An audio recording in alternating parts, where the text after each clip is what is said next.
Hey there, PDX Real Estate Podcast listeners. Before we get into today's show, I've got a real quick announcement for you, and that is that my company, TTM, is still looking to buy fixers and teardowns all over the Portland metro area, even in this post-corona economy that we have going on right now. So if you have anything that comes across your desk that may not fit the retail market, we'd love to hear from you. All you got to do is go to our website, which is ttmdevelopmentcompany.com. There's a Contact Us tab. Fill out the information, submit it to us, and we'll give you a call. Or if you'd like to, just call us at the office, 503-224-6200, and we'd love to chat with you about the property. Now, let's get into the show.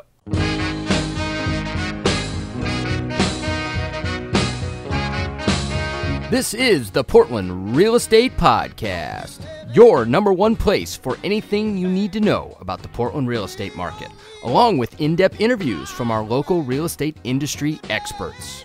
Now, without further ado, here are our hosts, Tucker Merrihew from TTM Development Company and Steve Nassar from Premier Property Group.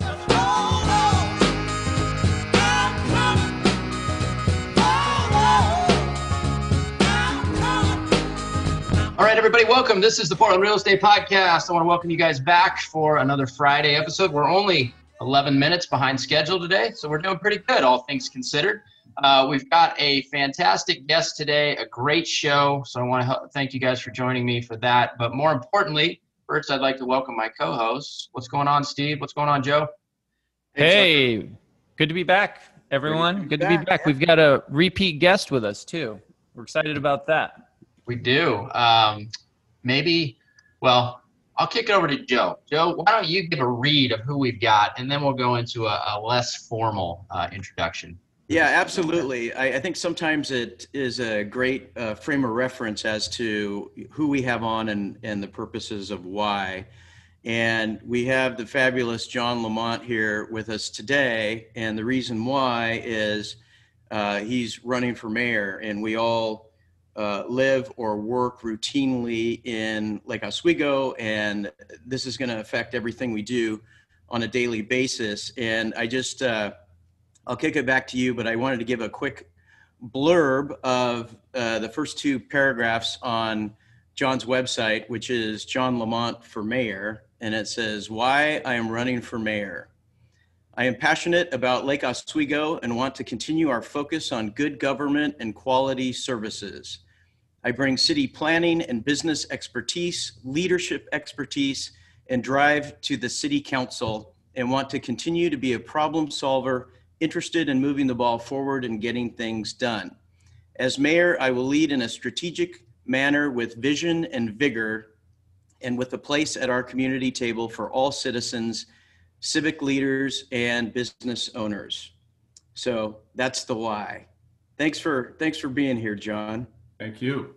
Yeah, thank you, John. Really, really great to have you back. You were on our show in December. At the time, you were a city council member. We did not know you were going to be running for mayor. In fact, one of our listeners who knows you pointed that out to us, and it was really exciting for us because you are just so refreshing. And shortly thereafter, in fact, John, and by the way, this feels like a lifetime ago because this was all pre-COVID, and we were joking before. We shortly thereafter went to lunch with you at Five Spice and really got to know you and just your balanced, common sense, middle of the road approach to everything. And man, it was just exciting to see that kind of leadership in our state. And by state, I mean Oregon, not our frame of mind. But I think you could also say that as well. And so, John, we're here because we've seen, and we're going to go over some of the proposals and agendas of some other people in Lake Oswego who sure feel to me like they're pushing Lake Oswego towards Portland. I have a screenshot because I live in Lake Oswego, just like Tucker, and of course we all work in Lake Oswego, and like many of our listeners, and everybody that doesn't live in Lake Oswego, they do business here, or they sure try to and hope to. I have a screenshot today and I've been getting a lot of Facebook, political advertising about the mayoral race. And one of the other candidates, his name's Joe Buck, he said one of his things that was in my feed today was, I will focus planning so our seniors can retire here safely and securely. Hey, that's awesome. I love that. Okay, great. And I will protect a future for our youth by making LO a leader in sustainability. And that just, you think about the agendas that have been pushed so hard in Portland, and to envision Lake Oswego fast tracking around them in some directions, that and what that would affect real estate and everything else, to the homelessness and beyond. So it really is important for our industry to have good leadership. We had a podcast with Ezra from the Home Builders Association. I'm not sure, John, did you get to meet with Ezra since that podcast? Yes. Good. He's a good guy, and we told him great things about you, and I'm sure he saw him firsthand in your meeting. And so it's just so important for our listeners to understand. And we'll go into it a little further. But thank you for coming on, John. Thank you. Why don't we tee this up? Before we get into topics, why don't I hand it over to you, John? Why don't you tell us and the listeners kind of how this process began for you, and ultimately why you want to be mayor of this great town here in Lake Oswego? Great. Well, I've been involved in leadership really heavily since really college. And the idea was, when I was asked to be on a board or elected to be president of a board, was to make the organization, the institution better and be more strategic, and improve the quality of what that institution was doing. So I've been doing that throughout my career, including heavily involved in the American Planning Association, Urban Land Institute, the Metropolitan Planning Council in Chicago, which is not like our metro, it's not elected. And when we moved here 8 years ago, I got married later in life, which was a life changer. We moved to Lake Oswego, and I said one of the first things I want to do as a goal is to give back to my community directly, because I was often brought on by a community, a citizens group, a neighborhood group, or a city to represent them. So the Planning Commission had an opening. I was appointed by the city council, and then I was elected by the commission to be the chair. And we got into all kinds of issues, and they started to really come to a point where I wanted to run for city council after I served as chair. And that was in 2016. And so in 2016, we had the election. I got the most votes. I'm a middle of the road candidate. I'm an independent, unaffiliated. And as I say, I really don't want to or need to have these political parties and things getting into any of our issues. It's more about, what do we need to do to make Lake Oswego better? As I make a funny that, the potholes do not have political parties. We just need to get them fixed. That's the way I look at everything. It's just, what is best for the city, not for a party or some other political agenda. And I've been staying with that. I'm telling people I'm on the middle road and I'm taking the high road. Some of my opponents have been taking some shots and nasty stuff down on the low road, but we're moving forward. And it's really for and all about Lake Oswego. So when it came time, my term is up in December. I'll have 4 years in. And when it came time for the next term, I said I want to go the next step and run for mayor. The mayor is the chief ambassador, the chief strategist, the chief facilitator, the person to pull people together and get the word out and move things forward. And I've been doing that my whole career as a planner as well as in leadership groups. So I really feel I'm ready to go, and I've got the most experience. Yeah, that's Awesome. fantastic. Steve, any follow-up questions before we get into anything? Tell us, broadly, talk a little bit about your agenda for the city in general, and then we'll jump over to the real estate focus side of that. Okay. Well, right now we have what I call good government. We have a city manager form of government. It's run professionally. The city council is the board of directors of the company, so to speak, and the mayor is the CEO. The chair of that board. The manager is the CEO. And so we run a good government. We have high quality services, as those of you that live or work in the city know. And we need to continue that. We don't need to reinvent the wheel. We don't need to bring in a lot of outside stuff, whether it's sloganeering, slandering, demonizing, or name calling. Let's keep this thing going forward. But we can be more strategic. And those of you and others that know of me, they know I want to get things done, and I do get things done. And I will speak up and speak out when we have an issue that needs attention, or also opportunities. That's one of the things in planning that I've dealt with my whole career and learned, is there's opportunities out there that people don't see or they don't take advantage of. Opportunities to grow, opportunities for grants, opportunities to help people. So it'll be a very proactive administration, but it's focused on what we need to do to continue to be good government. I think also in the last year, we have really upped our game on getting projects done, because I'm not a city planner that likes plans to sit on the shelf. I like to get them done. And knowing there's only so much money available at a certain time, a lot of things have been sitting. Like if you think of the tennis center, we have a little tennis center that needed to be renovated years ago. We've had a plan on the shelf since 2003, and we're now just getting it going. So the past year, we pushed out the tennis center renovation. We're now designing the golf course renovation. We're now designing the new recreation and aquatics facility, which is long overdue for a city of 40,000 named Lake Oswego.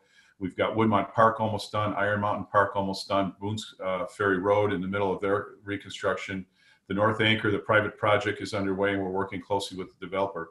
So I'm all about let's get things done that is reasonable and practical within the budgets. So that's what gets me going, the passion for the city and the passion for leadership.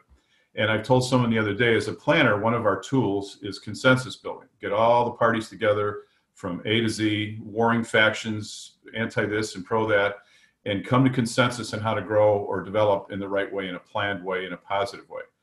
But when I became a city councilor, I also, not only consensus building, but I also was there to speak up and speak out, because we're not elected to sit around the table and hold hands and be singing Kumbaya and not getting anything done.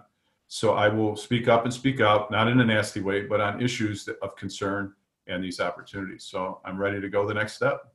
Mm-hmm.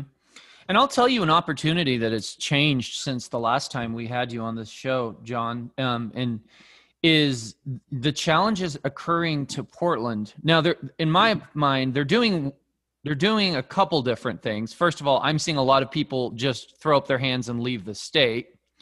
But beyond that, there's other people who have their hearts here, and that's not an option or not something they're going to do. And they are either moving out of Portland, which is an opportunity for a city like Lake Oswego to be a leader in, hey, don't leave the metro area. We can take care of you. And by leader, I don't think that means that, hey, just come to Lake Oswego. You seem to like a guy that could partner with mayors of Happy Valley and Beaverton and Tigard and go, look, they're going to leave this metro area if we don't step up and have common sense reign in the suburbs, okay?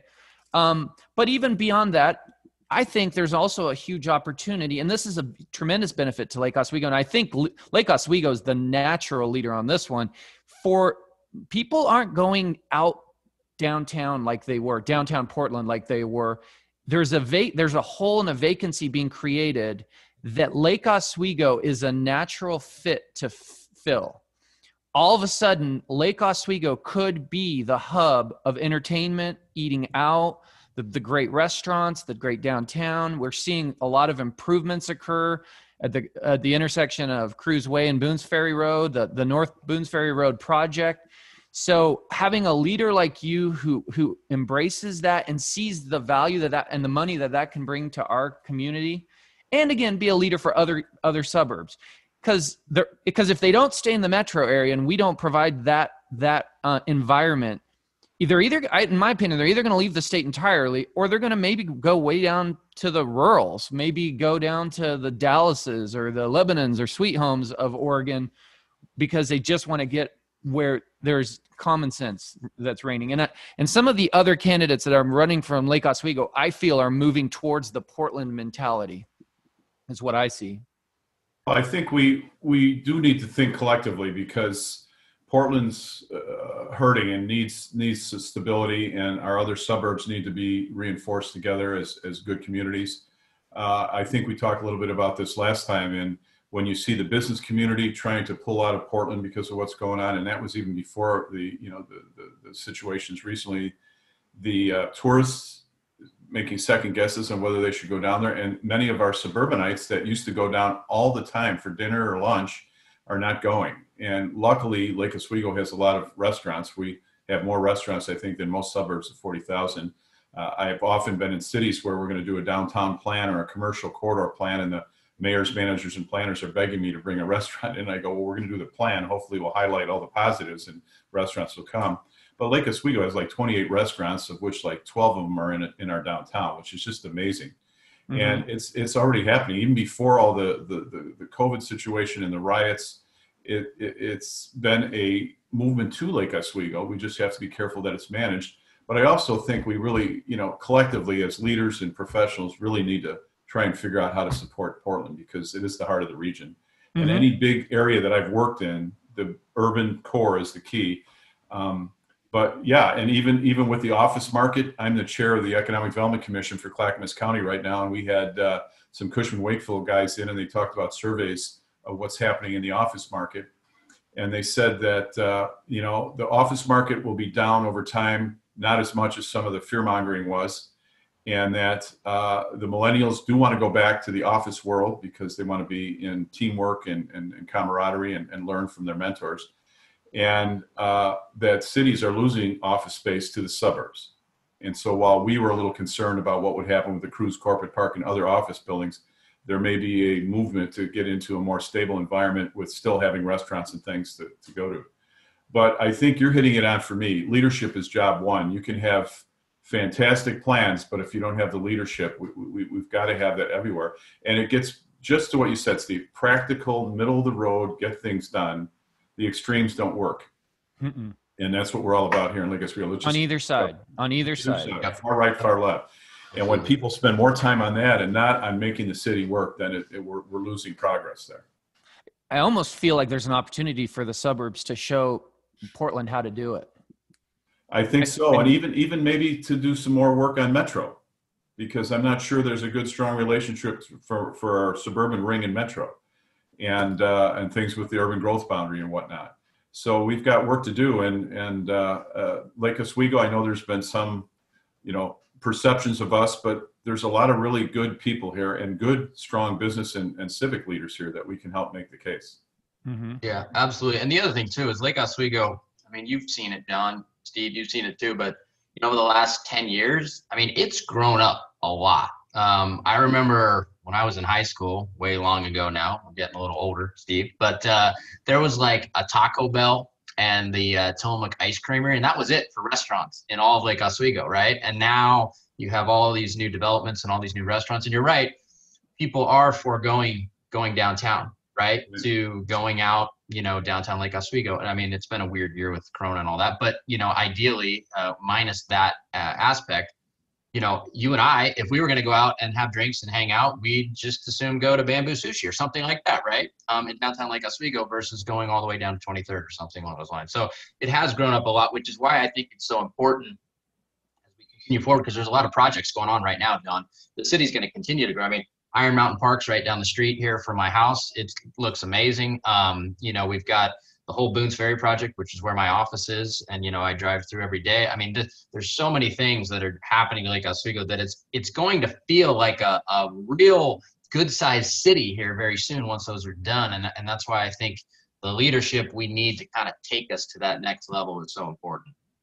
And I think the emphasis is where you're going is on planned growth, not just let it rip. And we don't have that many development opportunities, but what we do, we want to make sure they're done right and with a plan and not just let them go.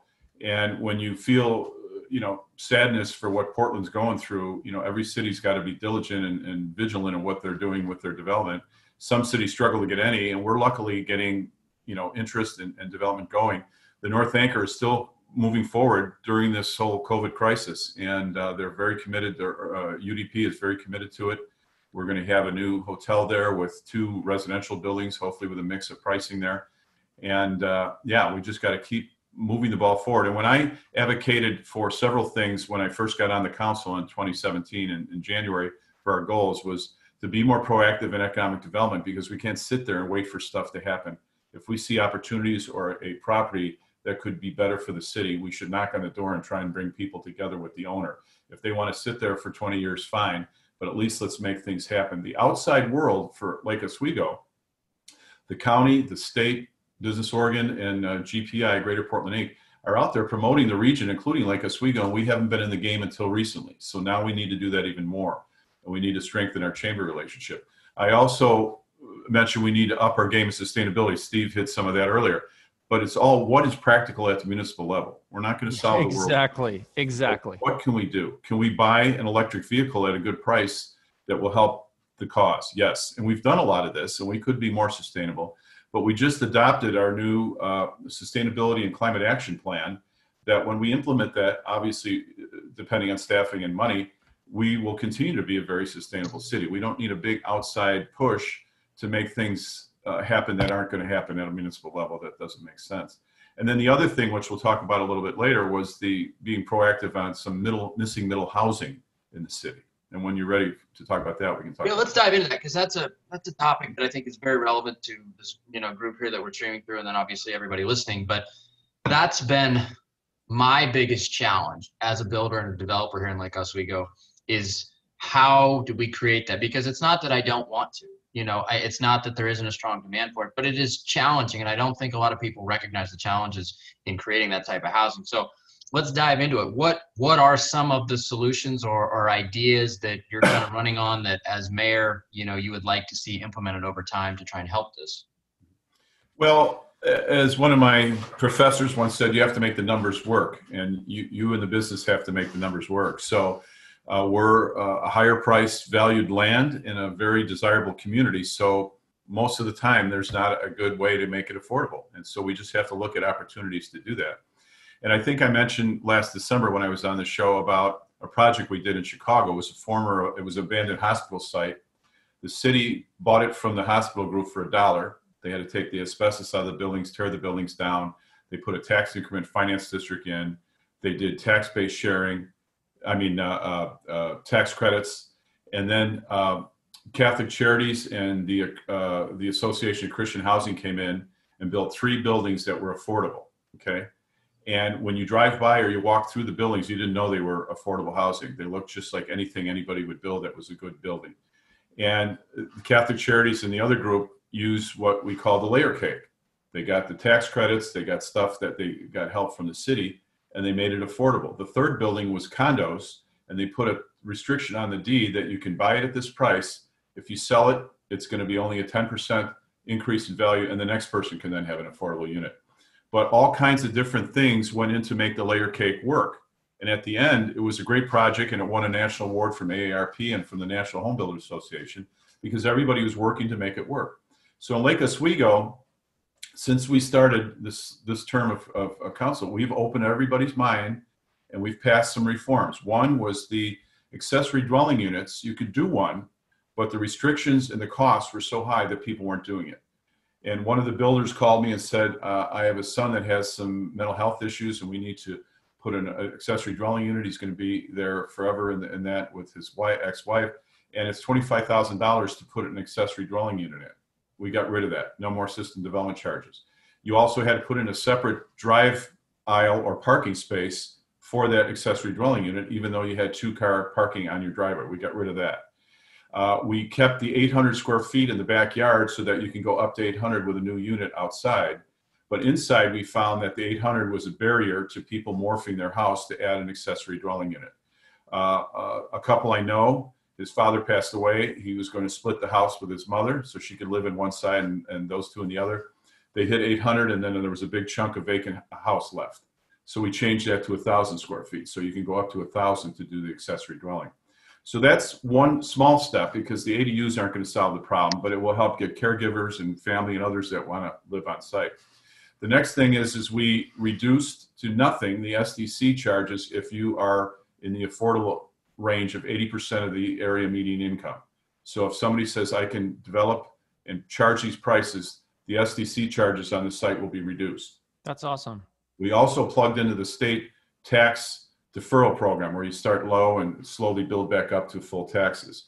And then we reached out to the county, and the county has community development block grant funds that they can put towards a housing project. There's a couple of restrictions dealing with sewer and water. So there's some tools there, but what we haven't done yet is we haven't built one and gotten one going. And so we own a site on Boones Ferry Road that's the staging area for the Boones Ferry Road reconstruction. When that's done, we're rezoning it now so full housing can be there. Right now it's restricted to mixed use, retail with residential. And somebody could come and propose on that site. We would have our tools, and then there's other tools out there, including the federal tax credits, that we can look to make it work. The other site is Foothills. Foothills has a plan from 10 years ago. I want to get that back out off the shelf get the community together, get that refined, and get that going, because we're going to get a new sewer plant, I hope, pretty soon. We're on the track to look at a new sewer plant down there, which could shrink the footprint of the sewer plant and add more land for development.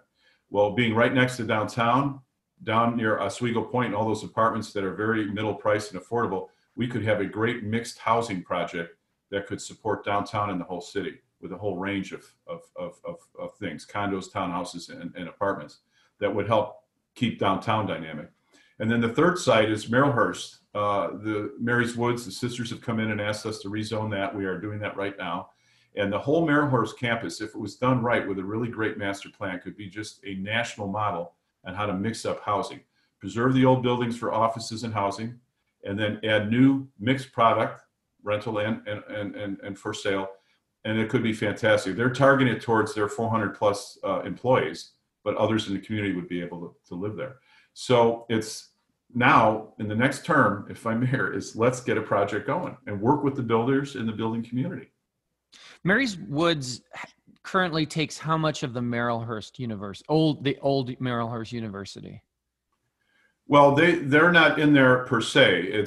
They're separated in their Mary's Woods campus with the new development in front up to 43. Okay. But the whole Marylhurst campus, since the school closed, that whole thing is available. Okay. For some reason, I thought Mary's Woods had gone in and taken over some of it. So the entire Marylhurst is there available for some kind of and the sisters of Mary's Woods, the ones that own the whole thing, they are in charge of Marylhurst. Got it. Okay. So they're working on a plan on how to get this housing in there, and I hope it's done well. I saw a couple of early, quick, proposals that some folks made. They weren't that great, but there's enough land, there's enough green space, there's enough older buildings. It could be really fantastic with a good plan.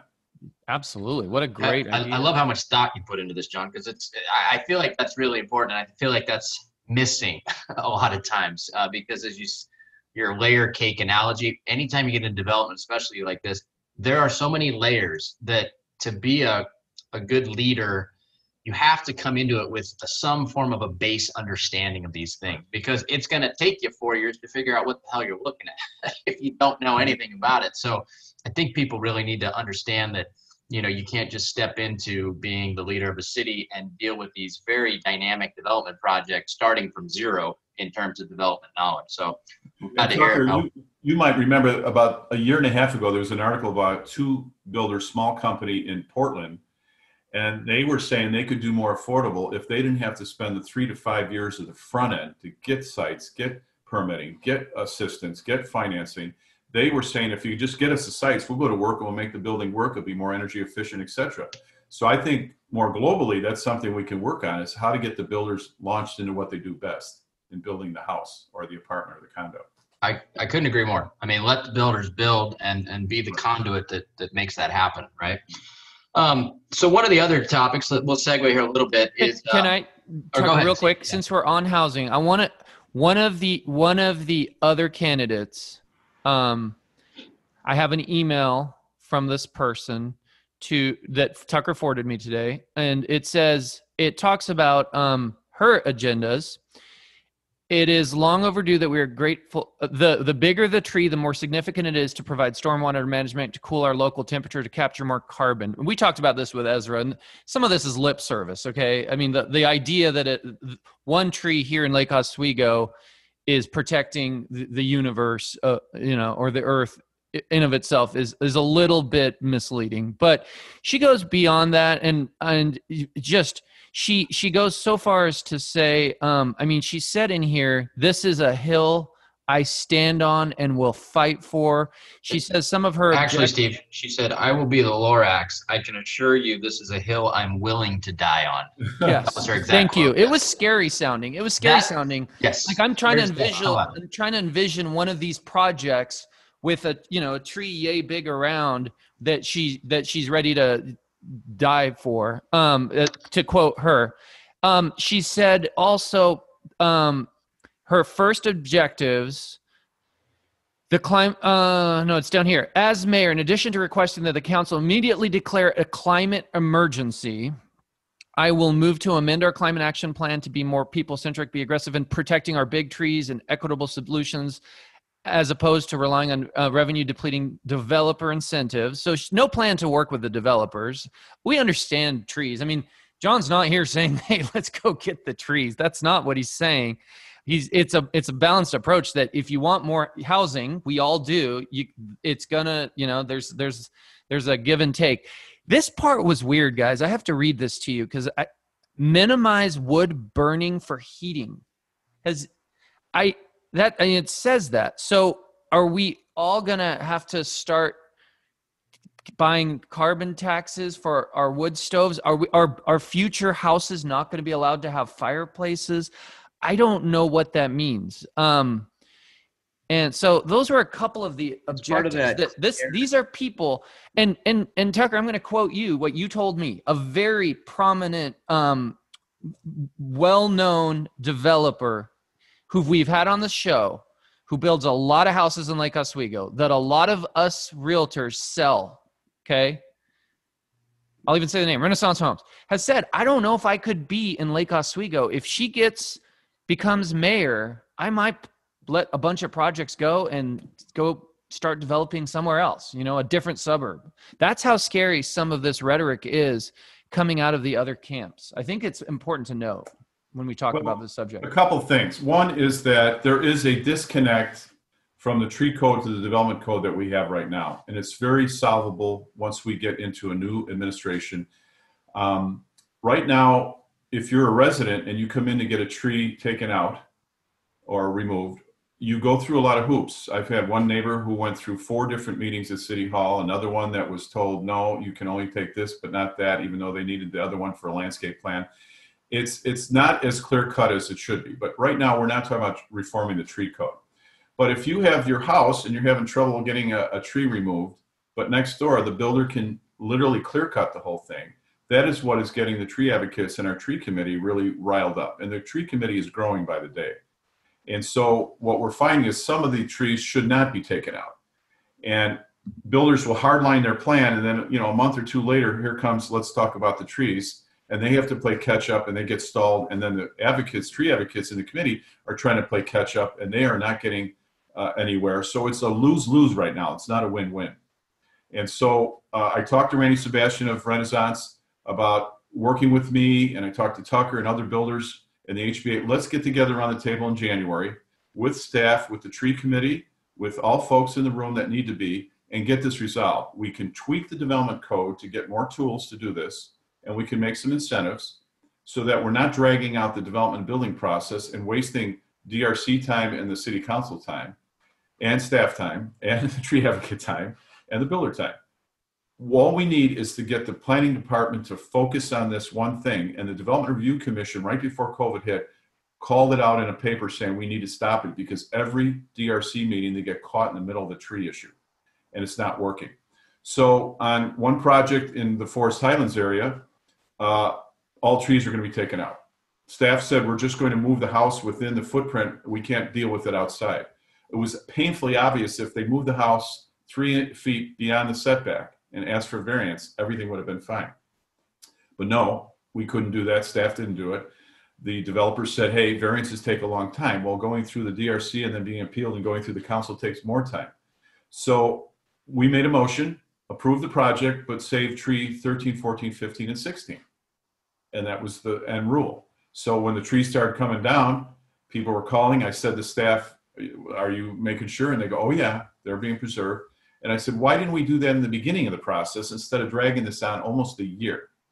And then somebody in the hallway after the meeting said to me, well, John, why didn't you save 7, 8, and 9? I said, it's because it's in the middle of the footprint. You can't build a new house or a house with the trees in the middle of the footprint. That doesn't work. You got to be more middle road on this. You got to be more working towards pragmatic solutions.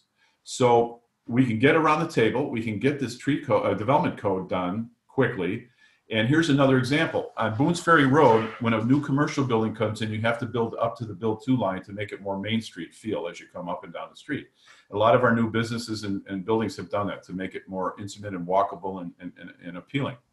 Well, staff came back and said, hey, here's a new variance or exception. If there's a grove of trees that should be saved in the front of this site, you don't have to go to the build to line. You can get a variance and pull back. Simple, great. They then said if you save a 30-plus Doug fir, you can cut your landscape plan down by 30%. So what do we want? A 30-inch Doug fir or a little whip from Home Depot that just sits there?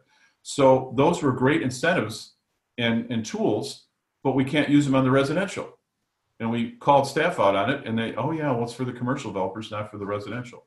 So we will get at this. It's not save every tree, because they can't be when you're building, but save the good trees that can be saved. That's the key. And get the builders that move along. Yeah, and let me explain this for people just so they can really get a understanding of what we go through, because this is a very challenging issue. And it's very emotionally charged on both sides. As you can tell from the email that Steve read and the quote that I gave, there's proponents on both sides that are, almost similar to our political situation, just, like rabid dogs trying to get at each other. And neither side wins, as John said, when that's the case. But what we deal with as a builder is we go in and we want to build a home. And when you build that new home, there's a footprint for that home that it basically takes up. And if there's a tree that sits in the middle of that footprint, there's not much that you can do about it. And the people that are very pro-tree have to realize they live in a home that likely had a tree that sat in the middle of their footprint before it was built. And so there are certain trees that just through redevelopment cannot be saved.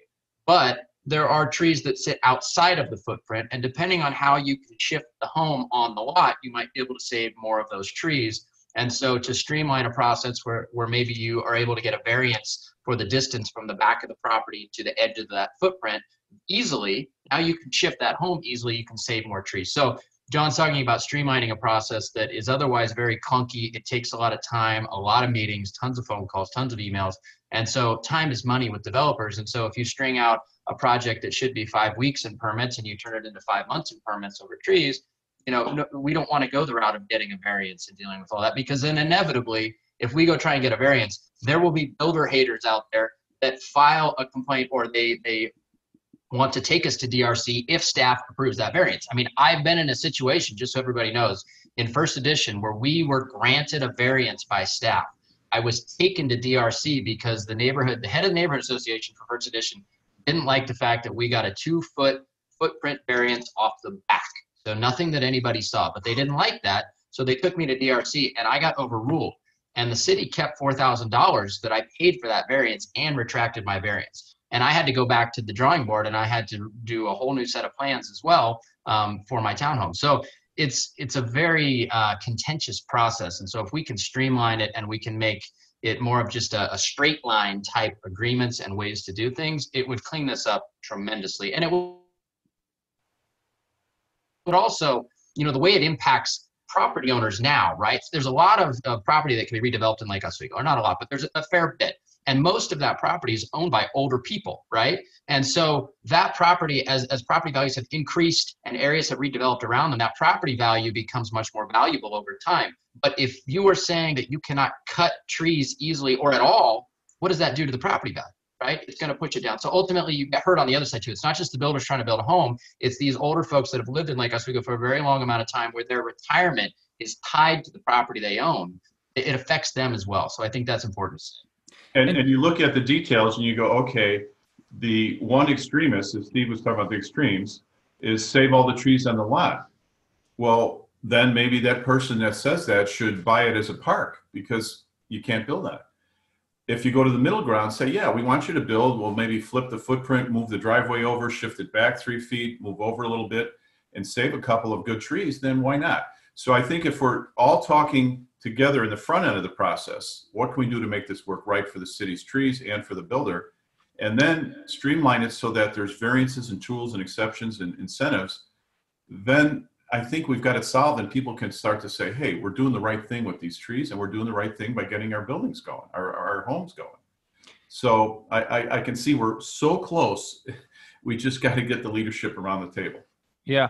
And time is money. You were talking about how long it takes to get through that process, Tucker, and how your holding costs, they're negatively impacting affordability. That's what we were just talking about. So the two components are currently contradicting each other, right? You want housing affordability, right, which means more housing, which means less time for the developers to get that housing created.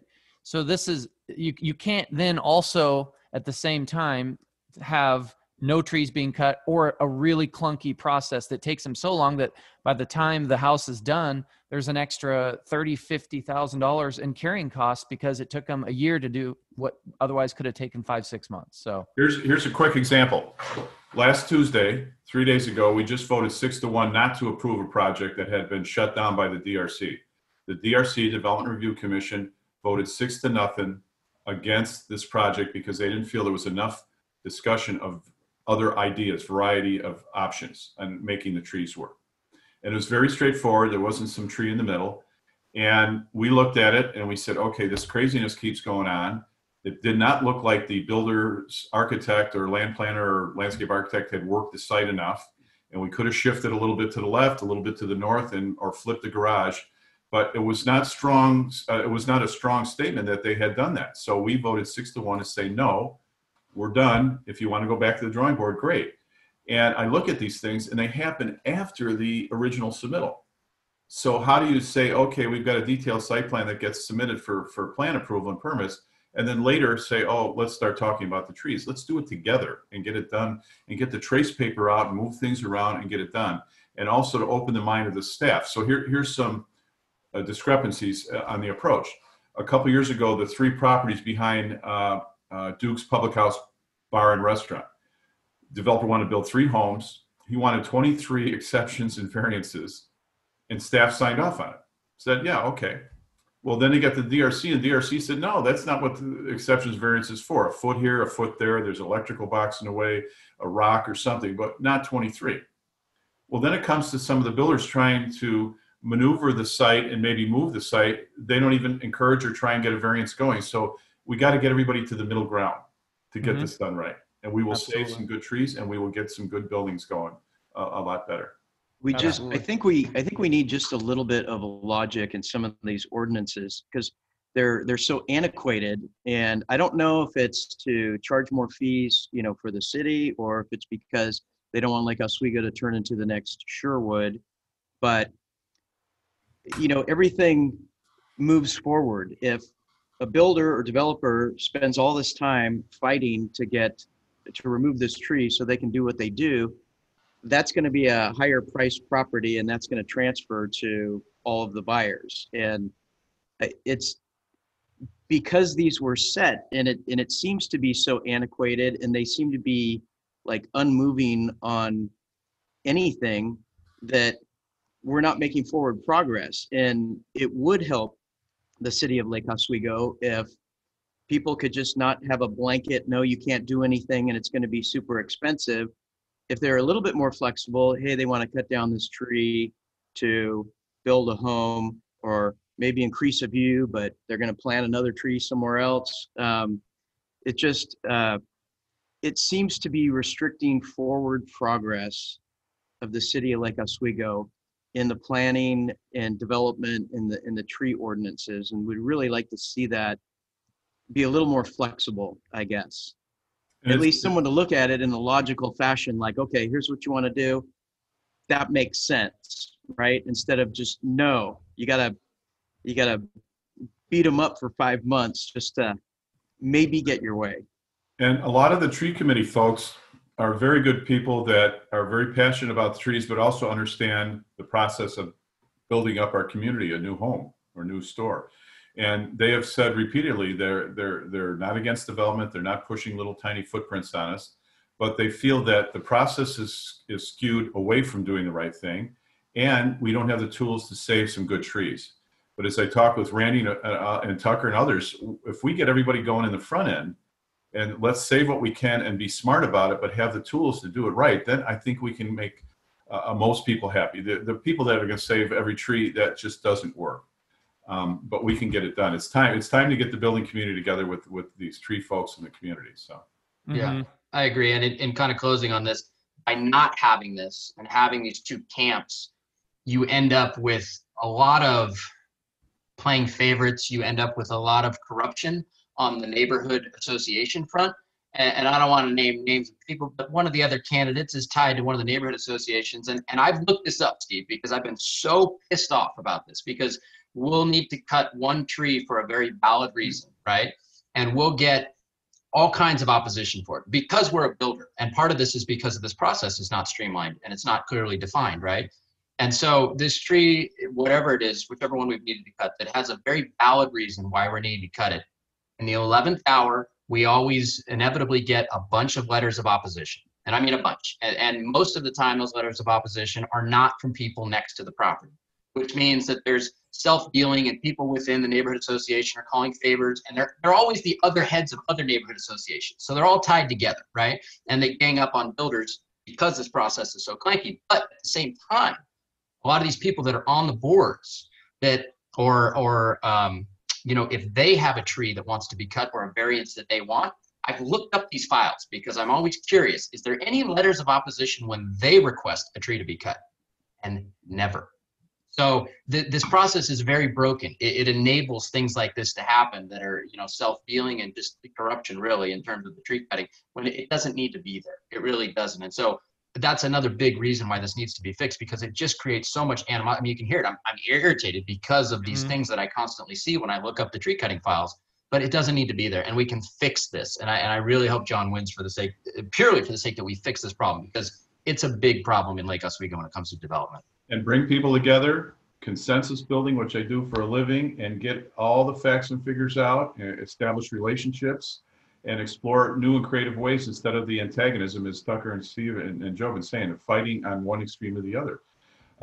And they're all good people. We just got to make sure we do the right thing. So there's one other thing you hit on, and if I could, as far as cost, and that is the SDC charges, which every community has. And their development impact fees, their impact fees, their development system charges, whatever you want to call them. And to me, they've got to be balanced, because if we keep increasing them, our affordability gets worse and worse. And also, for example, a lot of people don't realize our commercial folks that want to renovate a restaurant, expand, move to a new site, they start to get these heavy fees and say, I can't make a move, I can't develop. So for example, 2 or 3 years ago, we were supposed to be updating and refreshing the transportation system development charge of all the other charges, you know, sewer, water, stormwater, transportation. Staff found a formula which was affiliated with the Institute of Traffic Engineers and the Urban Land Institute, which are very good professional associations, that would be, you know, sustainable as a formula. But then what they did is we had the overall approach, yeah, let's get it into the 21st century.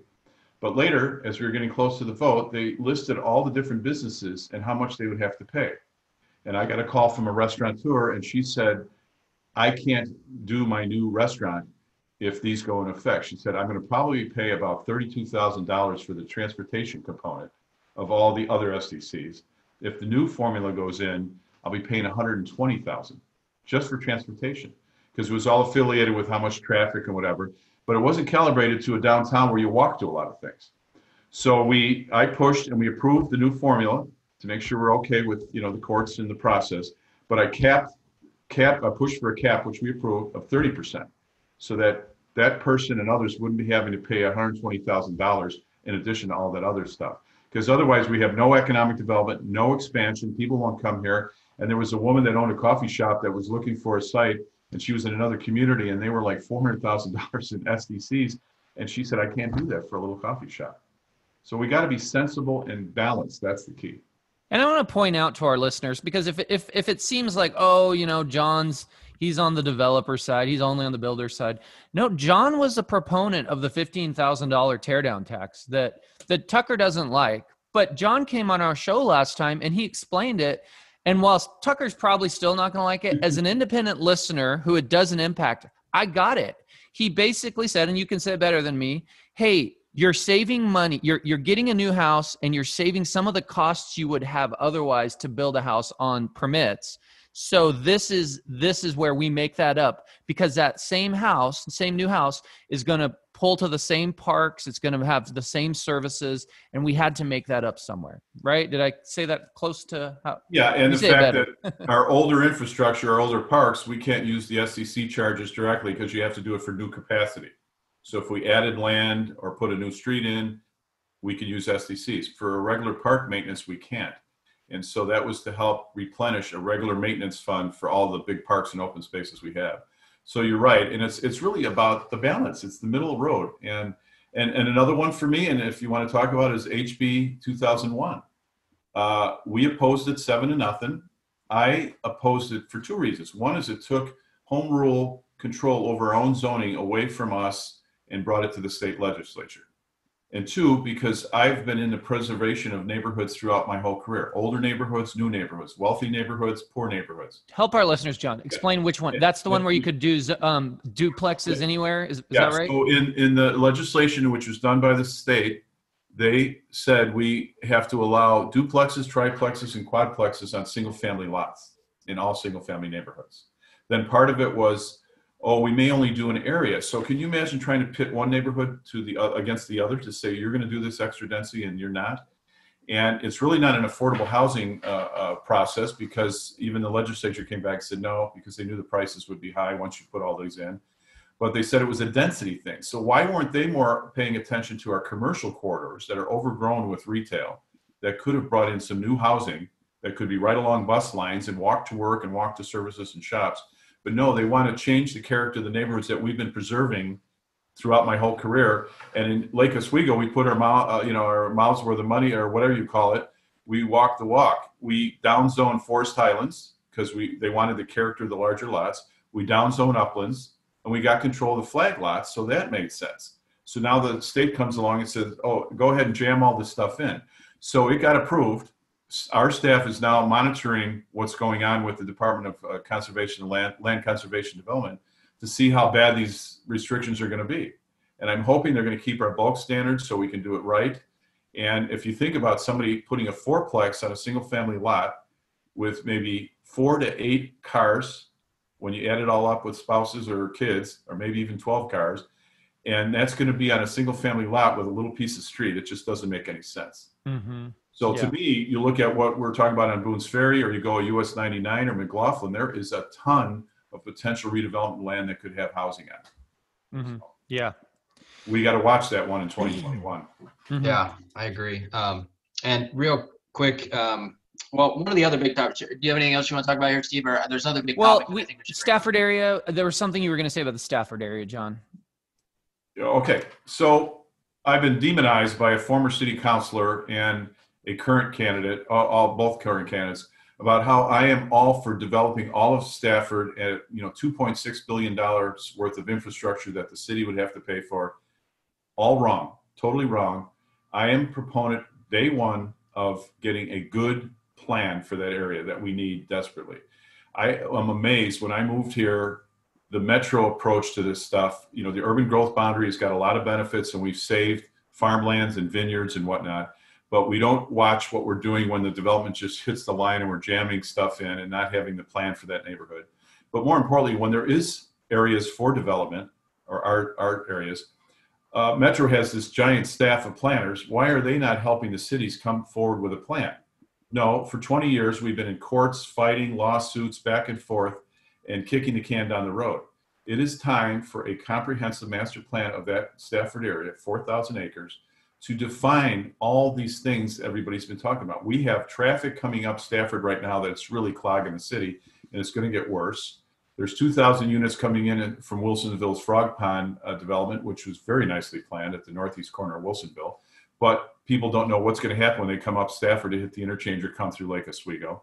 The ODOT folks are designing the widening of 205 without any input of what could happen at Stafford's interchange. So I've been proponent of everybody around the table, all three cities, the county, the state, and metro, and the community, to get a sensible plan for the area and finally settle all the questions. But the demonizing is still going on, and I got to counter it wherever I can and say, no, that's not what I'm pushing. Now, I, as a planner, and I've been in the consulting world most of my career, I've worked on 8,000 acre areas. And when people get around the table and work things out and see different scenarios, then the right plan will evolve. The land and the community will tell us the direction. So I just want to clarify what people are saying. Yeah, and I think it's crazy to not get around the table and figure this out, because the problems are just going to get worse, and ultimately it's going to get developed. So why not sit down and at least put a plan together? There's no reason not to. It seems like if you want to push against that and not do that, in my opinion, it's just not, you're not a good leader, because again, part of my description of what a good leader is you have to be able to meet and talk with people you don't agree with, right? And do it in a formidable way. So I think that's a pretty straightforward point. And I would argue with anybody that would demonize you over at least talking about what that plan could be, because that just seems crazy to me. And when people talk to me about individual things like agricultural preservation, green gateways, green paths and trails. I talked about keeping the rural scape down there so it's not jammed right up to it. Affordable housing mix, conservation communities, cluster communities. They're all talking bits and pieces, but they're not looking at it holistically, which you would do if you brought in a team. And I've seen the power of planning, of good planning in my career for many years, and it can be done, and it can be done with everybody at the table. But saying that we have to spend $2.6 billion on infrastructure is totally wrong, and it's fear-mongering, and it's fear tactics, and it should stop. Tualatin wants to come in and get a grant from Metro to finally get the planning going, and we, Lake Oswego, should be at the table. I've made the little quote that if you're not at the table, you're on the menu, and we better start paying attention down there because it's going to come our way if we don't do it right. Mm-hmm. Good stuff, John.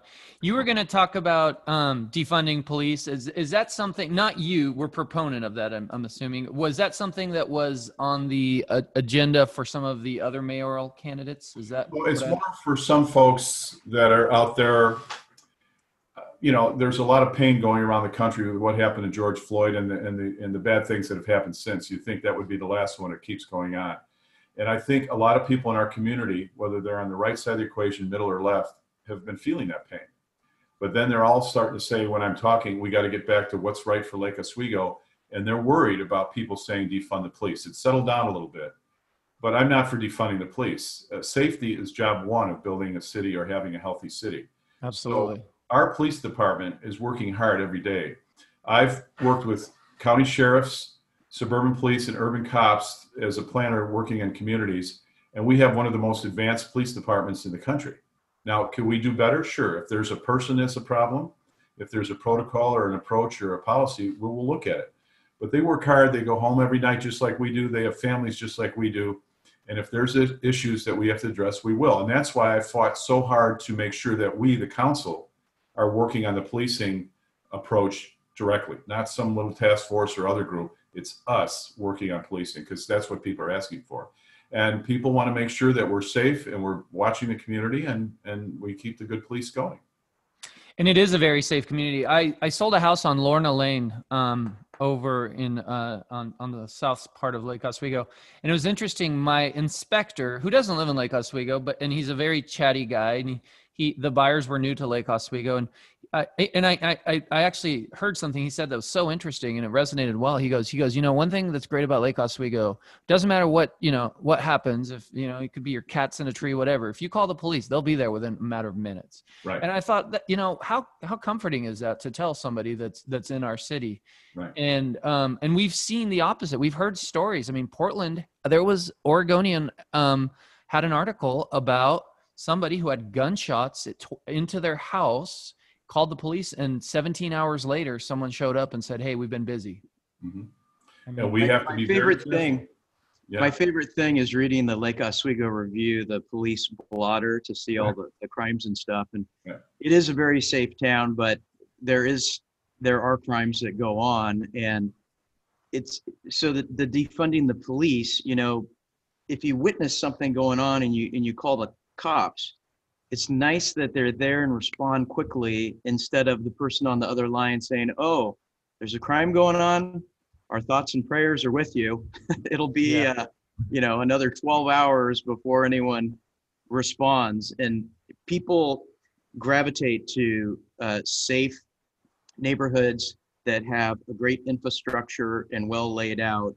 And I do think those guys are the hardest working people in America, and you know, we got to keep them around.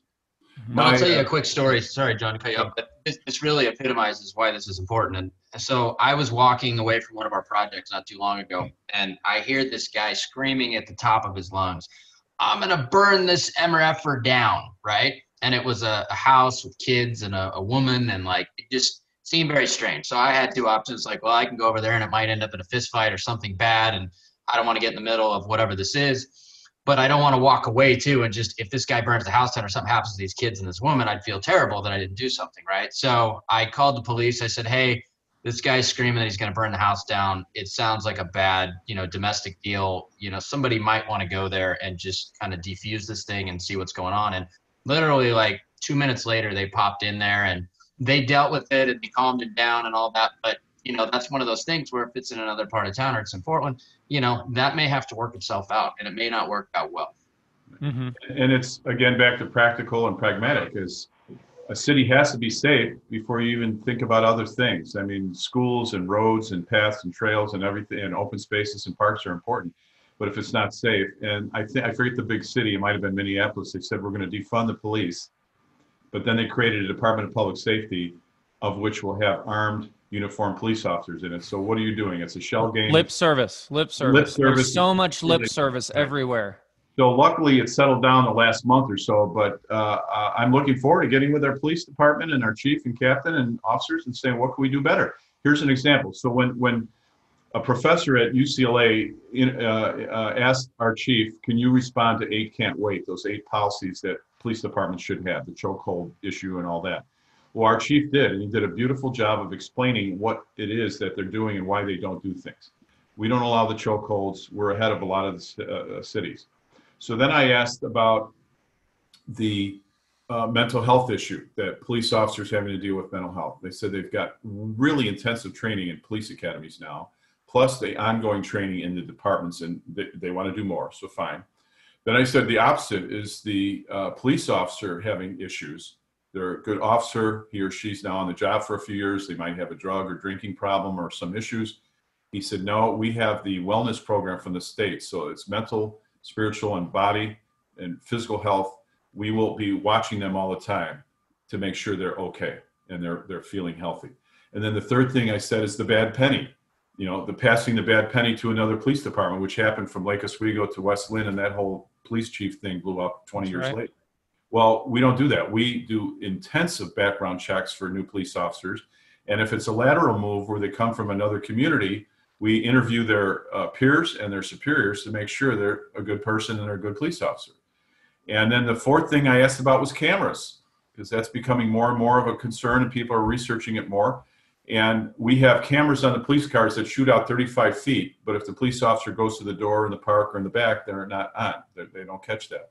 And our chief said, hey, we're looking for it. Our officers are asking for it. Well, we've got some new experimental cameras that are being looked at, and if we need to do it, we'll work on it. It's just a matter of what are the practical things we need to do to be better. But let's not demonize our police. I think those cameras are no-brainers. I think there is beneficial for the good police officers, and which is most, as they are for the public. So yeah, I think that's a great move. Let's move on from there. Homeless. We were going to talk about that. Actually, I think we're running short on time, so he's got to exit here in just a second. So, and I've got to do the same. But I will say this: maybe let's just itemize the different candidates here and kind of where you fit in, John. I think everybody should know from this point of talking, but we basically have Teresa on one side. She's kind of, at least in my mind, I'm saying this as anybody else, but she seems like the extremist on one side. She's the one that's willing to die on the hill for a tree, as we kind of went back and forth, Steve. You've got Joe Buck, who is probably, I don't know exactly where he falls, but he seems to be doing a lot of pandering. There's a little bit of questioning going on in terms of his living situation and why his living situation is that way.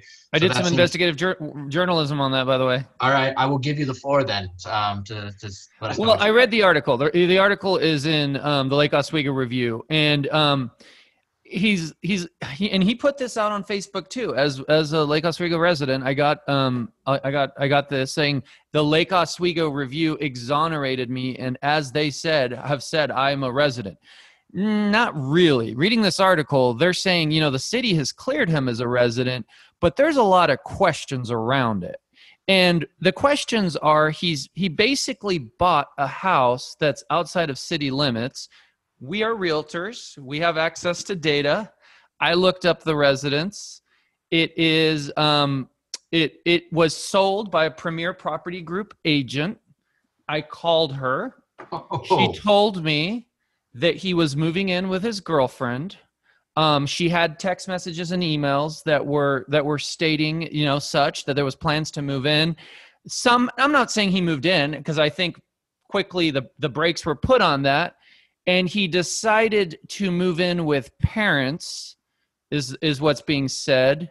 And that's in the article as well, because his parents do live within city limits, and to run for mayor, you have to live within city limits. It just reeks of high heaven to me, that there's just an ick factor to this, that I'm buying this house. I'm now saying I never intended to live in it. I'm living with my parents. You made a good point off the air, Tucker. Do we want a mayor of 40,000 people that lives with their parents? But where it gets even ickier to me is he wants to annex that house into the city. So buys it before he's mayor, doesn't live there, becomes mayor, and then facilitates some kind of shady operation where he's in charge and can annex that into the city. It reminds me of some stuff we've seen out of Washington, D.C. that just makes your skin crawl. So that's what I know, but I'll turn it back to you, Tucker. I mean, maybe you know a little bit more, but I thought it was interesting that the house was sold by one of our agents, and she knew firsthand that his intention was to live in that. I mean, it's a very simple, even with the text messages and the messages, even if you deleted those out of there, all you got to do is look at his loan application, right? Did he check, I intend to live in it? Did he finance it as an owner-occupied residence? If he didn't, it would be loan fraud. So, either you're committing loan fraud or you're maybe fudging the truth on the other side. So would seem like a real simple way to solve that one. But I also, to your point, it does feel icky.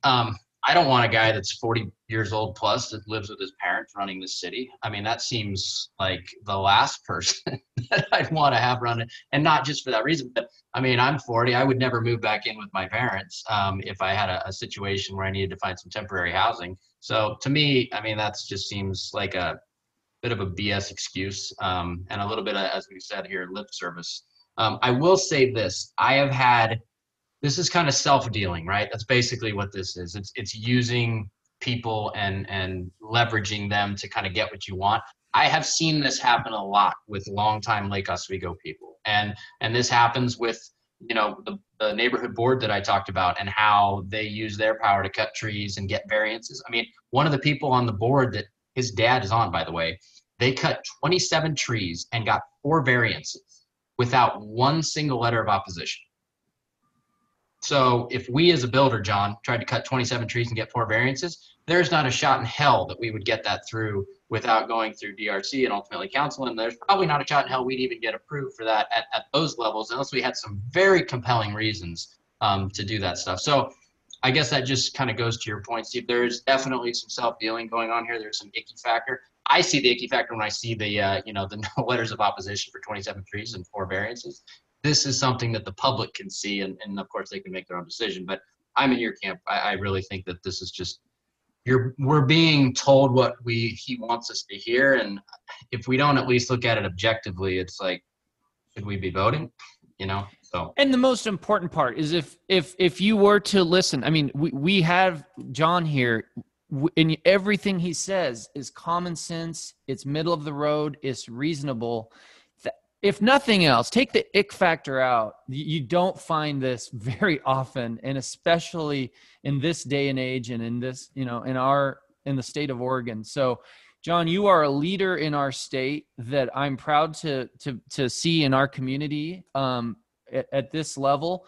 And not only that, I would love to see other mayors throughout our state learn from you and emulate that approach of bring everyone together on both sides and not be extremist, because that's what's dividing this entire country and causing problems for the state. And this state, I think we can honestly say, is being affected more so than probably anywhere else in the country. I was just at a weekend retreat with one of my partners at my firm who has moved to Arizona. He says, I don't even tell people I'm from Portland anymore. I just tell them I'm from Oregon, because it was just so, they're like, oh, what the heck is going on over there? So we can fix this over time. It's not going to happen immediately, but it's going to be through people like John. as our what, leaders. What I really appreciate, sort of the professionalism I'm seeing. I wasn't privy to go to lunch with you like Tucker and Steve, but the last, through this podcast, you've been very vocal and expressing kind of what your beliefs are and how you like to work.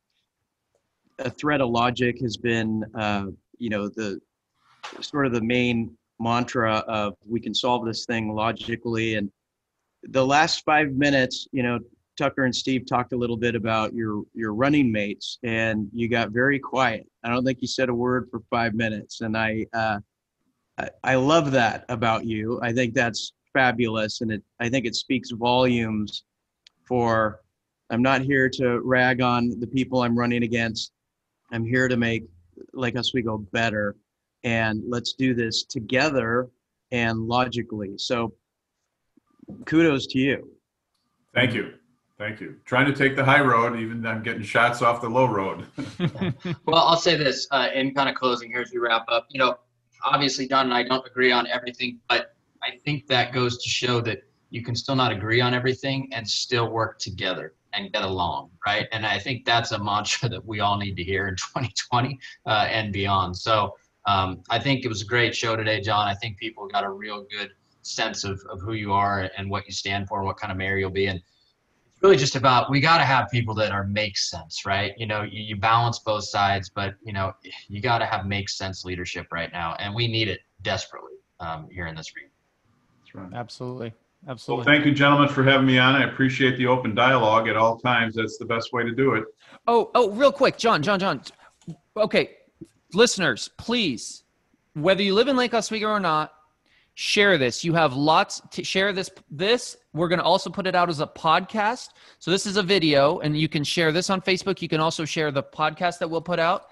What else can we do to help you, John? We need you. Okay. I know we can get signs. By the way, I was on Lakeview Boulevard visiting a dear friend on two nights ago, and there was John LaMotte signs everywhere. Where can we get a sign? Well, you could get into our website, our campaign website, John LaMotte for LOMayor.com, or you can call me. My number's on the website or on my company website, but if people want to call and ask for a sign or say hi or talk further, it's 971-263-8272, 971-263-8272. And I talk to everybody and anybody anywhere. So. And you had some other takeaways in the handout that you said things we can do to help you. Do you just want to hit those real quick? The number one thing right now is the networking, because we can't go door to door with COVID. So I've been meeting people in backyards with small groups and talking on the phone or getting some messages out. So we'll have mailers and advertising, but if you could tell your network, 5 people, 10 people, 15 people about the campaign and me, there's a lot of material on the website. I could send people stuff to send out to their network. That's really key right now, hitting the networks. And you all have great networks, and I appreciate that. Awesome. Perfect. Well, thank you, John. We appreciate it as well, that your time and coming on here and your agenda. So thank you. Yeah. Refreshing. Great show, great perspective, and we wish you the best of luck in the upcoming election, and we'll help you out any way we can. Great. Appreciate it. Thank you, guys. Talk to you later. Thanks, everybody, for watching, and we'll see you on the next one.